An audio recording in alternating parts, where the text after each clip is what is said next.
And so it begins. Okay.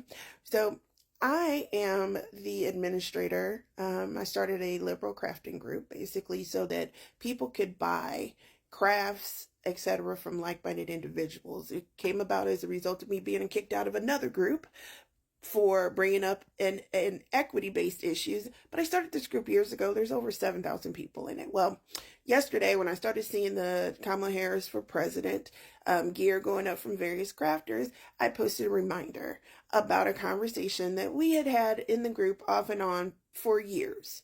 It's one of our pinned posts, etc. One of the posts about where we had the discussion about it had like well over 400 comments because people were asking questions, etc.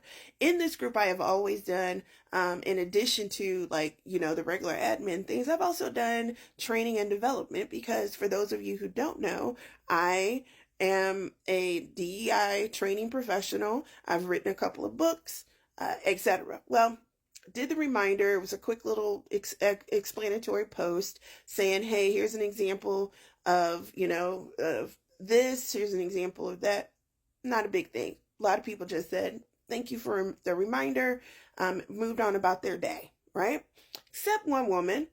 She came in very hot to tell me that I need to do a better job of explaining things. And she brought up her Black grandchildren and all the greatest hits.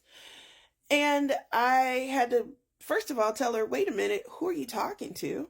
And then secondly, reminded her that she's not entitled to me educating her. So I told her, go ahead and read some of the books or look up some of the scholarly articles over this particular topic. At which point she told me that I didn't quote anything. I just used my opinion. So I let her know, well, that's because I am a subject matter expert on this. I have done the homework. I do know about this.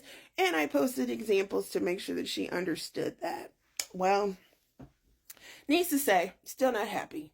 But one of the things that I reminded her of is that it was especially ironic that we're having this conversation where basically she's upset that I said, here's something that no, you're not entitled to.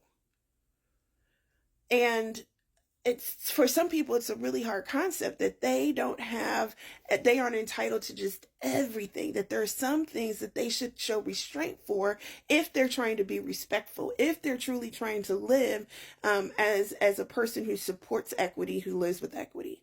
And so it was especially ironic that we're having this discussion in the context of her wanting to support a Black Asian woman for president.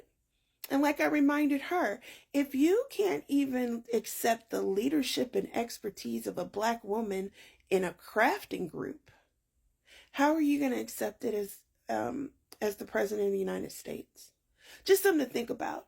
But what I need from my white allies and advocates, whenever people get to doing stuff like this, go ahead and tap them on the shoulder and say, no, don't do that.